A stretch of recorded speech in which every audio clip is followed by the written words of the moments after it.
Equity fund में invest करते समय इन्वेस्टर ज़्यादातर डिविडेंड फंड की चयन करता है, जो एक अच्छा विकल्प है, जो इन्वेस्टर के एक अच्छा पोर्टफोलियो और अपने लक्ष्य के लिए पहुंचने के लिए एक अच्छा मददगार फंड शामिल होता है। तो आज की इस वीडियो में हम बात करेंगे टॉप 5 ग्रोथ म्यूचुअल फंड के बारे में। तो मैं हूं मंडल और आप देख रहे हो मेरे साथ ग्रोथ विथ मंडल। तो चलो वीडियो को शुरू करते हैं। सबसे पहले आता है Motilal Oswal mid cap fund, जिसका XIRR 81%। तो सबसे पहले समझते थे XIRR क्या होता है, XIRR क्या होता है और CGIR क्या होता है। XIRR क्या होता है, XIRR जो SIP करते हैं हम उसको XIRR में काउंटिंग होता है। CGIR क्या होता है, CGIR जो हम लोग लमसम करते हैं, अमाउंट लमसम अमाउंट इन्वेस्ट करते हैं, वो CGIR होता है। तो सबसे पहले आता है Motilal Oswal mid cap fund.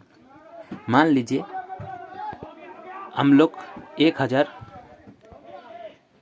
Amount 10 महीना के लिए इन्वेस्ट कर रहा हो, तो हमारा लमसम टोटल इन्वेस्ट अमाउंट कितना हो, 10,000 रुपया।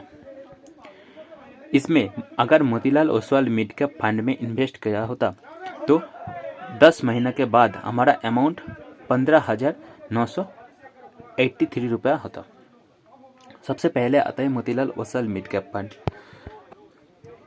सेकेंड में आता है क्या, बंधन स्मॉल कैप फंड, जिसका XIRR लगभग 77%।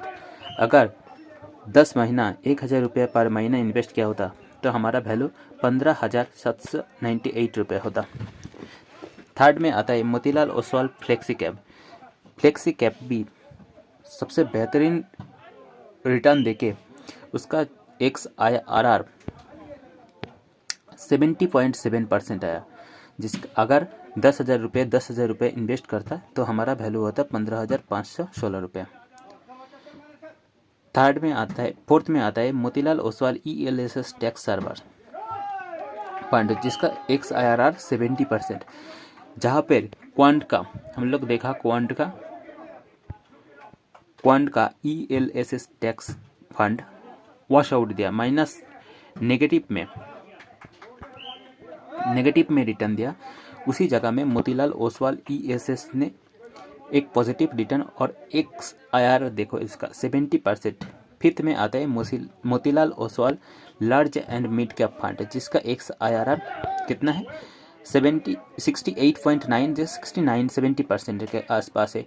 जिसका अगर 1,000 रुपये हर महीना 10 महीना तक इन्वेस्ट करता और Motilal Oswal large and mid cap में इन्वेस्ट किया होता तो हमारा राशि कितना होता, 15,434।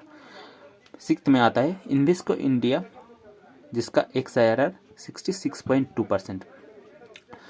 सेवेंथ में आता है Motilal Oswal small cap fund, जिसका XIRR 64.8। Invesco India focused fund regular growth, इसका XIRR क्या, 63.7%। LIC mutual fund dividend yield fund, इसका XIRR 62.3। और एल्डवाइज मिड कैप फंड, जिसका XIRR 62.2%। तो बात करते हैं क्या ग्रोथ फंड पे इन्वेस्ट करना चाहिए। ग्रोथ फंड क्या होता है, देखो ग्रोथ फंड वो होता है जो मार्केट हमेशा चढ़ते ऊपर जा रहा है, जो स्टॉक ऊपर जा रहा है उसी स्टॉक को फंड मैनेजर पिक करता है, और उसी स्टॉक को अपने फंड के अंदर शामिल करता है। मान लीजिए इस टाइम एक स्टॉक अच्छा बेहतरीन रिजल्ट दे रहा है तो उसी स्टॉक को फंड के अंदर शामिल करेगा। लेकिन जिस टाइम वो स्टॉक अच्छा रिजल्ट नहीं देगा उस टाइम उस स्टॉक को निकल के जो स्टॉक अच्छा रिटर्न दे रहा है उसी स्टॉक को उस फंड के अंदर शामिल किया जाएगा। इसलिए एक ग्रोथ फंड सबसे बेहतरीन होता है अपने पोर्टफोलियो में शामिल करने के लिए। अगर आप अपना पोर्टफोलियो में कुछ फंड शामिल करना चाहोगे तो आप इसमें से Motilal Oswal mid cap fund, Motilal Oswal flexi cap fund और Invesco India mid cap fund, ये तीनों फंड शामिल कर सकते हो। ये तीनों फंड इसलिए 2025 में एक अच्छा रिटर्न देने वाला है। अगर वीडियो अच्छा लगा, इन्फॉर्मेटिव लगा तो चैनल को ज़रूर सब्सक्राइब करके रखना आपके पास जरूरी इन्फॉर्मेशन मिलने के लिए।